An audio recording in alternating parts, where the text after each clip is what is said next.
ब्रह्मविद्यासम्प्रदायकर्तृभ्यो वंशऋषिभ्यो महद्भ्यो नमो गुरुभ्यः।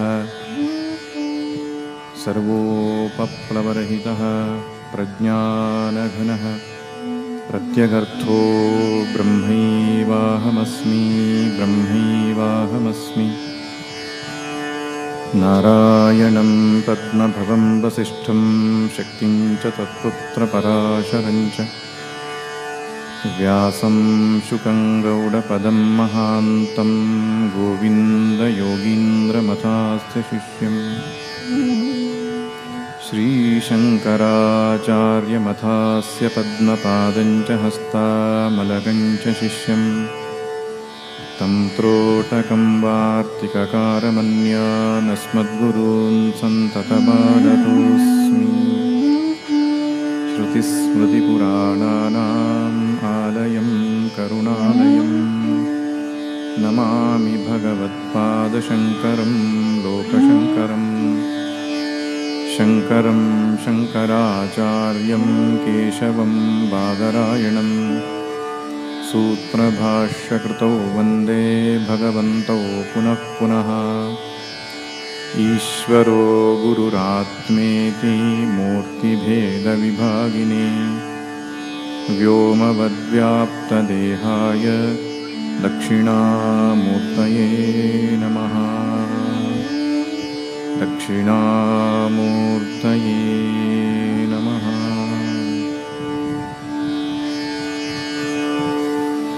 जन्माद्यस्य यतोऽन्वयादितरतश्चार्थेष्वभिज्ञस्वराट् तेने ब्रह्महृदाय आदिकवये मुह्यन्ते यः सूरयः।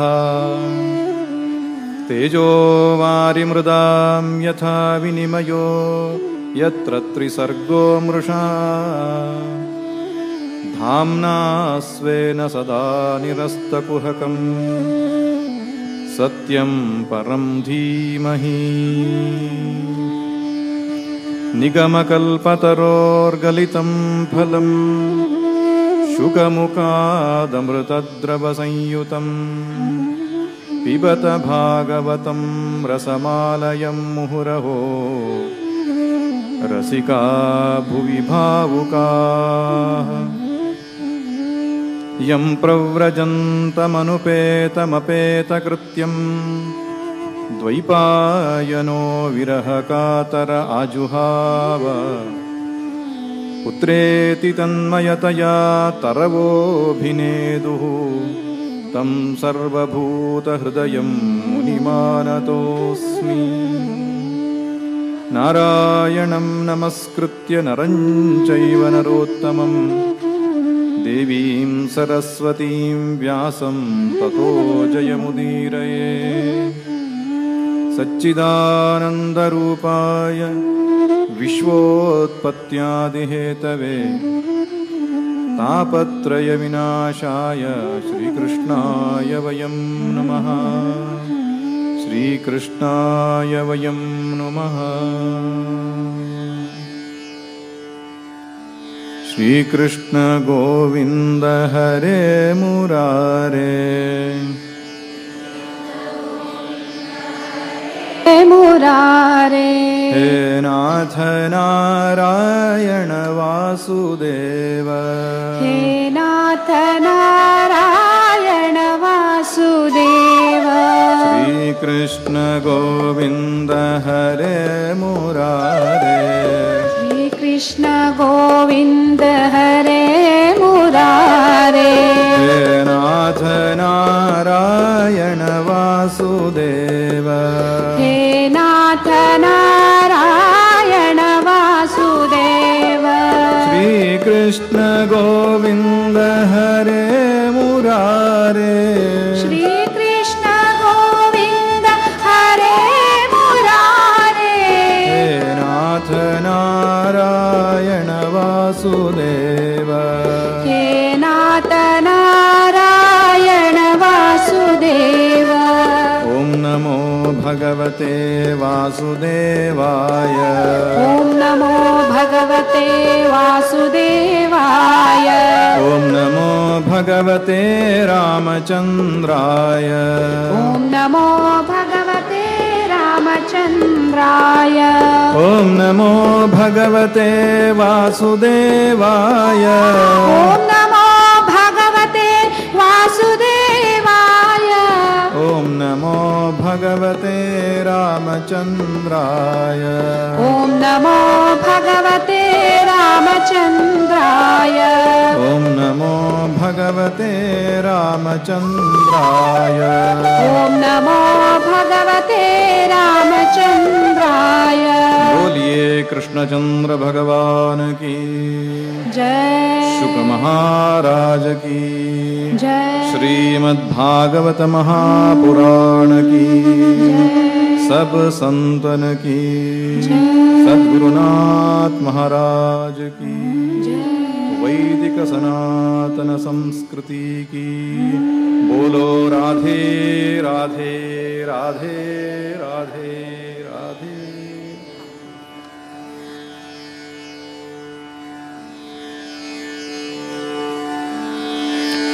ಶ್ರೀಮದ್ಭಾಗವತದ ದಶಮಸ್ಕಂಧ ಪೂರ್ವಾರ್ಧ ಕೃಷ್ಣನ ಬಾಲಲೀಲೆಗಳ ಬಗ್ಗೆ ನಾವು ನೋಡಲಿಕ್ಕೆ ಆರಂಭ ಮಾಡಿದ್ದೆವು. ಅವತಾರ ಅಂದರೆ ಏನು, ಅವತಾರ ಹೇಗೆ ಆಗ್ತದೆ, ಅವತಾರದಲ್ಲಿ ಎಷ್ಟು ರೀತಿಗಳಿವೆ, ಇವೆಲ್ಲ ನಿನ್ನೆ ದಿನ ನಾವು ಚರ್ಚೆ ಮಾಡಿದ್ದೆವು. ಅವತಾರ ಅಂದರೆ ಶಬ್ದಶಃ ಅರ್ಥ ಮೇಲಿಂದ ಕೆಳಗಿಳಿದು ಬರೋದು ಅಂತ. ಅವತರತಿ ಇತಿ ಅವತಾರ. ಅವ ಅಂದರೆ ಕೆಳಗೆ, ತರಣ ಅಂದರೆ ಇಳಿದು ಬರೋದು ಅಂತ. ಮೇಲಿಂದ ಭಗವಂತ ಕೆಳಗಿಳಿದು ಬರೋದು ಅಂತ ಸಾಮಾನ್ಯ ಶಬ್ದ ಅರ್ಥ. ಆದರೆ ಭಗವಂತ ಮೇಲೆ ಮಾತ್ರ ಇದ್ದು ಕೆಳಗಿಲ್ಲದಿದ್ದರೆ ಇಳಿದು ಬರಬೇಕಿತ್ತು. ಅವನಿಲ್ಲಿಲ್ಲದಿದ್ದರೆ ಅಲ್ಲಿ ಮಾತ್ರ ಇದ್ದರೆ ಇಳಿದು ಬರುವುದು ಸತ್ಯವಿತ್ತು. ಆದರೆ ನಮ್ಮ ಶಾಸ್ತ್ರಗಳನ್ನೇ ಹೇಳ್ತವೆ, ವಿಶ್ವಂ ವಿಷ್ಣುರ್ವಷಟ್ಕಾರೋ ಭೂತಭವ್ಯ ಭವತ್ಪ್ರಭು ವಿಶ್ವಂ ವಿಷ್ಣು ಪುರುಷ ಏವ ಇದಗಂ ಸರ್ವಂ ಯದ್ಭೂತಂ ಯಚ್ಚ ಭವ್ಯಂ ಬ್ರಹ್ಮ ಏವ ಇದಗಂ ಸರ್ವಂ ಆತ್ಮ ಏವ ಇದಗಂ ಸರ್ವಂ ವಾಸುದೇವ ಸರ್ವಮಿತಿ ಈಶಾವಾಸ್ಯಮಿದಂ ಸರ್ವಂ. ಶಾಸ್ತ್ರಗಳ ಸಕಲ ಪ್ರಮಾಣಗಳು ಹೇಳೋದೇನು, ಭಗವಂತ ಎಲ್ಲೆಲ್ಲೂ ಇದ್ದಾನೆ ಅಂತ. ಎಲ್ಲೆಲ್ಲೂ ಭಗವಂತ ಇದ್ದಾನೆ ಅಂತ ಆದರೆ ಅವನ ಕೆಳಗಿಳಿದು ಬರೋದು ಅನ್ನೋದು ಸರಿಯಾದ ಅರ್ಥವಲ್ಲ. ಹಾಗಾದರೆ ಸರಿಯಾದ ಅರ್ಥ ಏನು? ಮೇಲಿನ ಸ್ತರದಿಂದ ಕೆಳಗಿನ ಸ್ತರಕ್ಕೆ ಬರುವುದು ಅಂತ ಸರಿಯಾದ ಅರ್ಥ. ಮೇಲಿನ ಸ್ತರ ಅಂದ್ರೇನು? ಹೈಯರ್ ರಿಯಾಲಿಟಿ, ಲೋವರ್ ರಿಯಾಲಿಟಿ ಅಂತ ಇಂಗ್ಲಿಷ್ನಲ್ಲಿ ಹೇಳ್ತಾರೆ. ಟ್ರಾನ್ಸೆಂಡೆಂಟಲ್ ರಿಯಾಲಿಟಿ ಇದು, ಸೂಪರ್ಫಿಷಿಯಲ್ ರಿಯಾಲಿಟಿ. ವ್ಯಾವಹಾರಿಕ ಸತ್ತ, ಪಾರಮಾರ್ಥಿಕ ಸತ್ತ ವೇದಾಂತದ ಭಾಷೆಯಲ್ಲಿ. ಪಾರಮಾರ್ಥಿಕ ಸತ್ತೆಯಲ್ಲಿ ಏನು? ಭಗವಂತ ಯಾರು?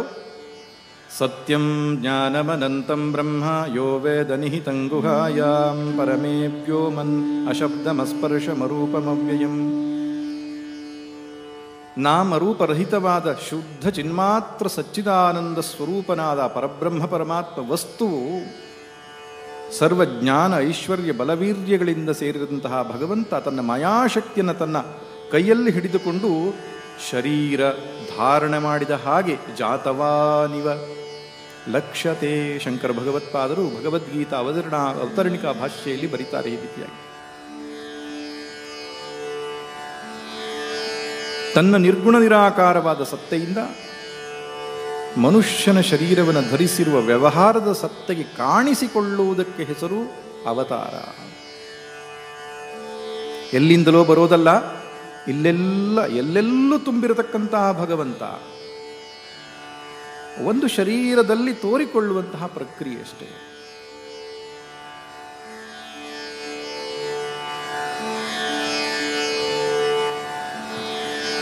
ಹರಿ ಎಲ್ಲಿದ್ದಾನೆ ಎಂಬುದಾಗಿ ಪ್ರಹ್ಲಾದನಿಗೆ ಕೇಳಿದಾಗ ಎಲ್ಲೆಲ್ಲೂ ಇದ್ದಾನೆ.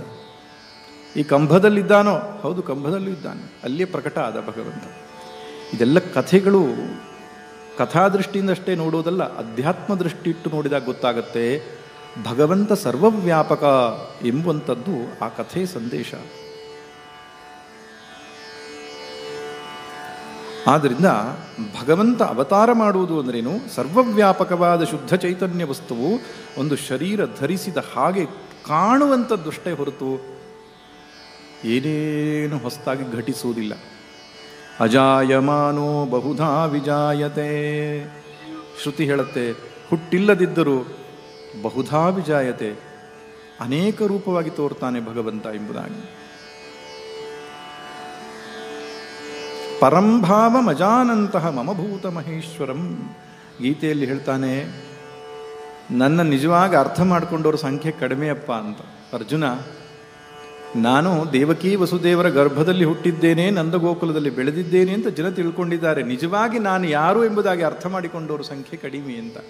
ಕೃಷ್ಣ ಹುಟ್ಟಲೂ ಇಲ್ಲ, ಕೃಷ್ಣ ಸಾಯಲೂ ಇಲ್ಲ, ಕೃಷ್ಣ ಏನೇನು ಮಾಡಲಿಲ್ಲ, ಹುಟ್ಟಿದ ಹಾಗೆ ಸತ್ತ ಹಾಗೆ ಮಾಡಿದ ಹಾಗೆ ಕಂಡಿದ್ದು ನಮ್ಮ ಕಣ್ಣಿಗೆ. ಅದಕ್ಕೆ ಅವತಾರ ಅಂತ ಹೇಳ್ತಾನೆ. ಅವತಾರದಲ್ಲಿ ಬಂದಾಗ ಸಂಪೂರ್ಣ ತನ್ನ ಸ್ವರೂಪದ ಜ್ಞಾನ ಇರುತ್ತದೆ, ಜ್ಞಾನದ ವಿಸ್ಮೃತಿ ಇರುವುದಿಲ್ಲ. ನಾವು ಹುಟ್ಟಿದ್ದೇವೆ, ನಾವು ಯಾರು ಅಂತ ನಮಗೆ ಗೊತ್ತಿಲ್ಲ. ಹುಟ್ಟದಿರುವನು ನೀನು, ಸಾಯದಿರುವನು ನೀನು, ಹುಟ್ಟು ಸಾವುಗಳ ಆಟ ಆಡುವವ ನೀನು. ಶ್ರುತಿ ಏನು ಹೇಳುತ್ತೆ? ಹುಟ್ಟದಿರುವನು ನೀನು, ಸಾಯದಿರುವನು ನೀನು, ಹುಟ್ಟು ಸಾವುಗಳ ಆಟ ಆಡುವವ ನೀನು.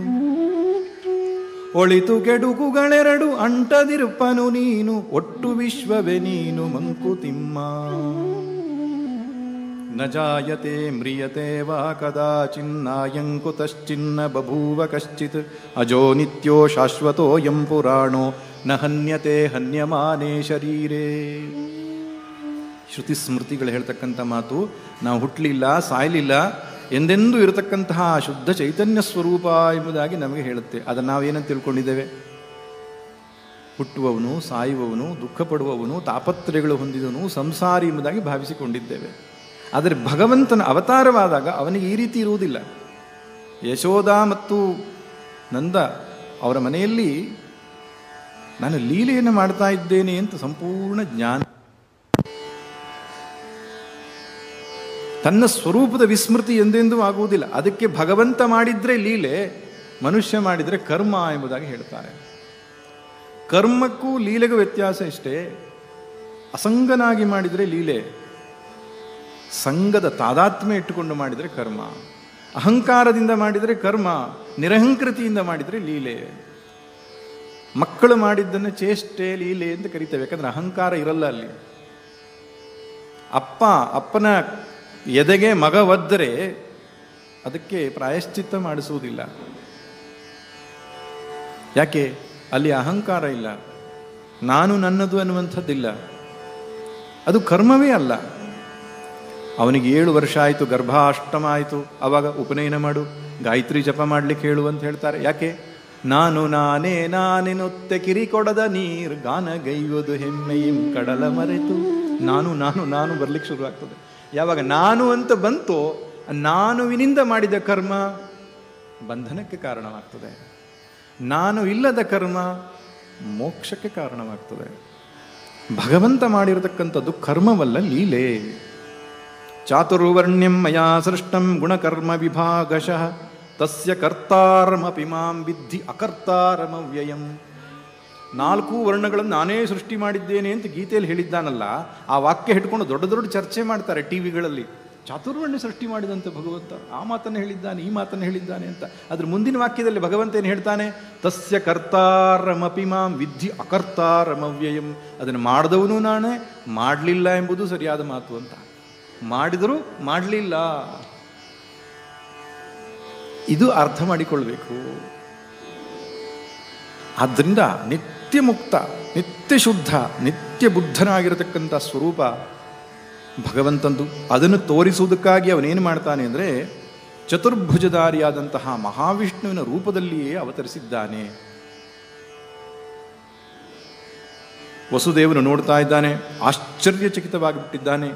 ಸವಿಸ್ಮಯೋತ್ಫುಲ್ಲ ವಿಲೋಚನೋ ಹರಿಂ ಸುತಂ ವಿಲೋಕ್ಯಾನಕದುಂದುಭಿಸ್ತದಾ ಕೃಷ್ಣಾವತಾರೋತ್ಸವ ಸಂಭ್ರಮೋ ಸ್ಪೃಶನ್ ಮುದಾ ದ್ವಿಜೇಭ್ಯೋ ಯುತಮಾಪ್ಲುತೋ ಗವಾ. 10,000 ಹಸುಗಳನ್ನು ಬ್ರಾಹ್ಮಣರಿಗೆ ದಾನ ಮಾಡ್ತೇನೆ ಅಂತ ಮನಸ್ಸಲ್ಲಿಯೇ ಸಂಕಲ್ಪ ಮಾಡಿಬಿಟ್ಟಿದ್ದಾನೆ. ಪುತ್ರೋತ್ಸವದ ಸಂತಸದಲ್ಲಿ ಮಾನಸಿಕವಾಗಿ ಜಾತಕರ್ಮಾದಿಗಳನ್ನು ಮುಗಿಸಿಬಿಟ್ಟಿದ್ದಾನೆ. ದಾನ ಧರ್ಮಾದಿಗಳನ್ನು ಮಾನಸಿಕವಾಗಿ ಮಾಡಿದ್ದಾನೆ. ನಮಗೆ ಯಾವಾಗ ಪ್ರತ್ಯಕ್ಷವಾಗಿ ಕೊಡಲಿಕ್ಕೆ ಆಗಲ್ವೋ ಅಂತಹ ಒಂದು ಯೋಗ್ಯ ಅಧಿಕಾರಿ ಇದ್ದಾನೆ, ಸಂದರ್ಭ ಬಂದಿದೆ ಎಂದಾಗ ಮಾನಸಿಕವಾಗಿ ಮಾಡಿ ತದನಂತರ ಯಥಾರ್ಥವಾಗಿ ಮಾಡಬೇಕು ಎಂಬುದಾಗಿ ಹೇಳ್ತಾರೆ ಶಾಸ್ತ್ರಕಾರರು. ಹಾಗೆ ಮುಂದೆ ನಿಜವಾದಂತಹ ದಾನವನ್ನು ಮಾಡುವವನಾಗಿದ್ದಾನೆ. ಈಗ ಮಾನಸಿಕವಾಗಿ ಸಂಕಲ್ಪ ಮಾಡಿದ್ದಾನೆ. ತದನಂತರ ಆ ಭಗವಂತನ ಸ್ವರೂಪವನ್ನು ನೋಡಿ ಮೈ ಮರೆತಿದ್ದಾನೆ. ಭಗವಂತನನ್ನು ಸ್ತುತಿ ಮಾಡಲಿಕ್ಕೆ ಆರಂಭ ಮಾಡಿದ್ದಾನೆ. ವಸುದೇವ ಉವಾಚ ವಿದಿತೋಸಿ ಭವಾನ್ ಸಾಕ್ಷಾತ್ ಪುರುಷಃ ಪ್ರಕೃತೇಃ ಪರಃ ಕೇವಲಾನುಭವಾನಂದ ಸ್ವರೂಪ ಸರ್ವಬುದ್ಧಿದೃಕ್ ಸ ಏವ ಪ್ರಕೃತ್ಯೇದಂ ಸೃಷ್ಟಾಗ್ರೇ ತ್ರಿಗುಣಾತ್ಮಿಕಂ ತದನು ತ್ವಂ ಪ್ರವಿಷ್ಟ ಇವ ಭಾಸ್ಯಸೆ. ಭಗವಂತ ಮುಂದೆ ನಿಂತ್ಕೊಂಡಾಗ ವಸುದೇವನಲ್ಲಿಯೂ ಜ್ಞಾನದ ಸ್ಫುರಣೆ ಆಯ್ತಂತೆ. ಹೇಗೆ ಹೇಳ್ತಾನೆ ನೋಡಿ. ಸಾಮಾನ್ಯವಾಗಿ ಭಾಗವತವನ್ನು ಭಕ್ತಿ ಗ್ರಂಥ ಅಂತ ಭಾವಿಸಿಕೊಳ್ತೇವೆ ನಾವು. ಕಥೆ ನೋಡಿದಾಗ ಭಕ್ತಿ ಅನ್ಸುತ್ತೆ. ಆದರೆ ಆ ಸ್ತುತಿಗಳನ್ನೆಲ್ಲ ನೋಡಿದಾಗ ಪಕ್ಕಾ ವೇದಾಂತ, ಅದ್ವೈತ ವೇದಾಂತ. ಅದ್ವೈತ ವೇದಾಂತ ಅಂದ್ರೇನು? ಜೀವಬ್ರಹ್ಮೈಕ್ಯವನ್ನು ಪ್ರತಿಪಾದಿಸುವಂತಹ ಗ್ರಂಥವಾಗಿದೆ ಇದು. ವಿದಿತೋಸಿ ಭವಾನ್ ಸಾಕ್ಷಾತ್ ಪುರುಷಃ ಪ್ರಕೃತೇಃ ಪರಃ. ಪ್ರಕೃತಿಯನ್ನೂ ಮೀರಿದಂತಹ ಪರಮಪುರುಷ ನೀನಿರುವೆ. ಕೇವಲಾನುಭವಾನಂದ ಸ್ವರೂಪ. ನಿನ್ನನ್ನು ಅರಿತುಕೊಳ್ಳಬೇಕು ಅಂದರೆ ಅನುಭವದಲ್ಲಿಯೇ ಅರಿತುಕೊಳ್ಳಬೇಕು. ಅನುಭವಾನಂದ ಸ್ವರೂಪನಾಗಿರುವೆ ಎಂಬುದಾಗಿ ಹೇಳ್ತಾರೆ. ಮಾತು ಮನಂಗಳಿಂದ ತತ್ತ ಮೀರಿದ ಜ್ಯೋತಿ ಬೆಳಗುತ್ತಿದೆ, ಪರಂಜ್ಯೋತಿ ಬೆಳಗುತ್ತಿದೆ. ಯಥೋ ವಾಚೋ ನಿವರ್ತಂತೆ ಅಪ್ರಾಪ್ಯ ಮನಸಾ ಸಹ. ಮನಸ್ಸು ಮಾತಿಗೂ ಭಗವಂತ ನಿಲುಕುವುದಿಲ್ಲ. ದೃಗ್ಗೋಚರನಾಗಬಹುದು, ಆದರೆ ಅವನ ಪರರೂಪವನ್ನು ನೋಡಬೇಕಾದರೆ, ಅವನ ನಿಜವಾದಂತಹ ನೆಲೆಯನ್ನು ಕಂಡುಕೊಳ್ಳಬೇಕಾದರೆ ಅನುಭವದಲ್ಲಿಯೇ ಕಂಡುಕೊಳ್ಳಬೇಕು ಎಂಬುದಾಗಿ ಹೇಳ್ತಾರೆ. ಅನುಭವಾನಂದ ಸ್ವರೂಪ. ಬಹಳ ಸುಂದರವಾದ ಶಬ್ದ ಇದು. ಭಗವಂತನನ್ನ ಅನುಭವ ಮಾಡ್ಕೊಳ್ಳಿಕ್ಕಾಗಲ್ಲ, ಯಾಕಂದ್ರೆ ಅನುಭವ ಸ್ವರೂಪನಾಗಿದ್ದಾನೆ ಅವನು ಅಂತ. ಭಗವಂತನ ಅನುಭವ ಮಾಡ್ಕೋಬೇಕು ಅಂತ ಹೇಳ್ತೇವೆ ನಾವು. ಅನುಭವವನ್ನು ಯಾವುದು ಮಾಡ್ಕೋಬಹುದು? ನನಗಿಂತ ಬೇರೆಯಾದದ್ರ ಅನುಭವ ಮಾಡ್ಕೋಬಹುದು. ರುಚಿಯ ಅನುಭವ ನಾಲಿಗೆ ಆಗ್ತದೆ, ಶಬ್ದದ ಅನುಭವ ಕಿವಿಗೆ ಆಗ್ತದೆ, ದೃಶ್ಯದ ಅನುಭವ ಕಣ್ಣಿಗೆ ಆಗ್ತದೆ. ಇದು ಒಳಗಡೆಗಿರತಕ್ಕಂಥ ವೇದನಾನುಭವಗಳು ಆಗಬಹುದು, ಸುಖ ದುಃಖ ರಾಗದ್ವೇಷಾದಿಗಳ ಅನುಭವಗಳು ಆಗಬಹುದು. ಆದರೆ ಅವನು ಅನುಭವ ಸ್ವರೂಪನಾಗಿದ್ದಾನೆ. ತುಂಬ ಸೂಕ್ಷ್ಮವಾದ ಶಬ್ದ. ವೇದಾಂತ ಶಾಸ್ತ್ರಗಳನ್ನು ಬಲ್ಲವರಿಗೆ ಗೊತ್ತಾಗ್ತದೆ. ಅನುಭವ ಸ್ವರೂಪನನ್ನ ಅನುಭವಿಸಲಿಕ್ಕೆ ಆಗೋದಿಲ್ಲ. ಅಹಮಸ್ಮಿ ಸದಾ ಭಾಮಿ ಕದಾಚಿನ್ನಹಮಪ್ರಿಯ ಎಂಬ ನಿಶ್ಚಯ ಬುದ್ಧಿಯಲ್ಲಿ ಆಗಬೇಕು ಅಷ್ಟೇ. ಕಣ್ಣುಗಳು ಹೇಗೆ ಕಣ್ಣನ್ನೇ ನೋಡಲಿಕ್ಕೆ ಸಾಧ್ಯವಿಲ್ಲವೋ, ಆ ಸಾಕ್ಷಿ ಸ್ವರೂಪನಾದ ಭಗವಂತನನ್ನ ನೋಡಲಿಕ್ಕೆ ಬೇರೆ ಯಾವ ಕಣ್ಣುಗಳು ಇಲ್ಲ. ಅವನು ಅನುಭವ ಸ್ವರೂಪವಾಗಿದ್ದಾನೆ. ಸರ್ವಬುದ್ಧಿ ದೃಕ್. ಎಲ್ಲ ನಮ್ಮ ಆಲೋಚನೆಗಳನ್ನ, ಮನಸ್ಸಿನ ವೃತ್ತಿಗಳನ್ನ ನೋಡುವ ಏಕಮಾತ್ರ ಸಾಕ್ಷಿಯಾಗಿದ್ದಾನೆ. ನೋಡಿ, ಶಾಸ್ತ್ರಗಳಲ್ಲಿ ಭಗವಂತ ಮೇಲಿದ್ದಾನೆ, ವೈಕುಂಠದಲ್ಲಿದ್ದಾನೆ ಆ ರೀತಿಯಾಗಿ ಹೇಳೋದೇ ಇಲ್ಲ. ಎಲ್ಲಿದ್ದಾನೆ ಭಗವಂತ? ನಮ್ಮ ಹೃದಯವನ್ನು ಬೆಳಗುತ್ತಾ ಇದ್ದಾನೆ. ಸರ್ವಬುದ್ಧಿ ದೃಕ್. ಈಶ್ವರ ಸರ್ವಭೂತಾನಾಂ ಹೃದ್ದೇಶೇ ಅರ್ಜುನ ತಿಷ್ಠತಿ. ಅರ್ಜುನ, ಈಶ್ವರ ಎಲ್ಲಿದ್ದಾನೆ? ನಮ್ಮ ಹೃದಯದಲ್ಲಿ ಬೆಳಗುತ್ತಾ ಇದ್ದಾನೆ ಅಂತ ಹೇಳ್ತಾರೆ. ಹೃದಯದಲ್ಲಿ ಬೆಳಗುತ್ತಾ ಇದ್ದಾನೆ. ಹಾರ್ಟ್ ಆಪರೇಷನ್ ತುಂಬ ಮಾಡಿದ್ದೇನೆ, ನನಗೆ ಸಿಕ್ಕಲಿಲ್ಲ ಭಗವಂತ ಅಂತ ಕೆಲವು ಡಾಕ್ಟರ್ ಹೇಳಲಿಕ್ಕುಂಟು. ಇಲ್ಲಿ ಹೃದಯ ಅನ್ನೋ ಶಬ್ದಕ್ಕೆ ಅರ್ಥ ಅಂತಃಕರಣ ಅಂತ. ಎಲ್ಲಿ ಮನಸ್ಸು ಬುದ್ಧಿ ವ್ಯಕ್ತವಾಗ್ತದೋ ಆ ಜಾಗಕ್ಕೆ ಹೆಸರು ಹೃದಯ. ಎಲ್ಲಿ ಮನಸ್ಸು ಬುದ್ಧಿ ಬರ್ತದೆ? ಇಲ್ಲಲ್ಲ. ಅದು ನಮಗೆ ಎಲ್ಲಿ ಭಾವನೆಗಳು ಬರ್ತದೆ, ಆಲೋಚನೆಗಳು ಬರ್ತದೆ, ಅದೊಂದು ಜಾಗ ಇದೆ. ಆ ಮನಸ್ಸು ಆಲೋಚನೆಗಳು ಎಲ್ಲಿ ಹುಟ್ಟುತ್ತಾ ಇದೆಯೋ ಅದಕ್ಕಿಂತಲೂ ಹಿಂದಿರತಕ್ಕಂತಹ ಅವುಗಳನ್ನೂ ಅಲಿಪ್ತನಾಗಿ ನೋಡ್ತಕ್ಕಂತಹ ಸಾಕ್ಷಿ ಏನಿದ್ದಾನೆ ಅವನಿಗೆ ಭಗವಂತ ಅಂತ ಕರೆದಿದ್ದಾರೆ. ವಿಷ್ಣು ಸಹಸ್ರನಾಮದಲ್ಲೂ ಬರುತ್ತೆ, ಲಲಿತಾ ಸಹಸ್ರನಾಮದಲ್ಲೂ ಬರುತ್ತೆ, ಶಿವ ಸಹಸ್ರನಾಮದಲ್ಲೂ ಬರುತ್ತೆ. ಭಗವಂತನ ಹೆಸರು ಸಾಕ್ಷಿ.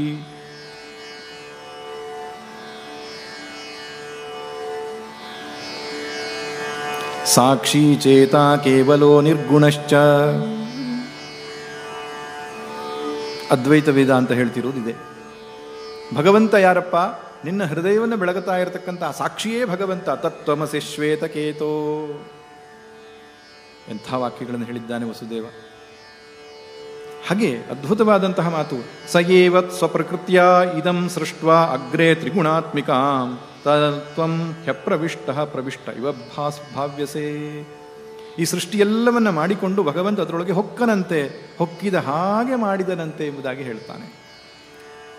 ಭಗವಂತನು ಸೃಷ್ಟಿ ಒಳಗೆ ಹೊಕ್ಕ ಅಂದರೆ ಅವನು ಒಳಗಿರ್ಲಿಲ್ವಾ ಅಂತ ಆಗುತ್ತದೆ. ಎಲ್ಲ ಕಡೆ ಇದ್ದ ಭಗವಂತ ಅವನು ಅಭಿವ್ಯಕ್ತನಾದ, ತೋರಿಕೊಂಡ ಅಂತ. ಕನ್ನಡಿಯಲ್ಲಿ ಸೂರ್ಯನ ಪ್ರತಿಬಿಂಬ ಮೂಡಿದ ಹಾಗೆ ನಮ್ಮ ಅಂತಃಕರಣದಲ್ಲಿ ಭಗವಂತ ತೋರಿಕೊಳ್ತಾನೆ. ಅದಕ್ಕೆ ಅನುಪ್ರವೇಶ ಅಂತ ಕರೀತಾರೆ ಶಾಸ್ತ್ರಗಳಲ್ಲಿ.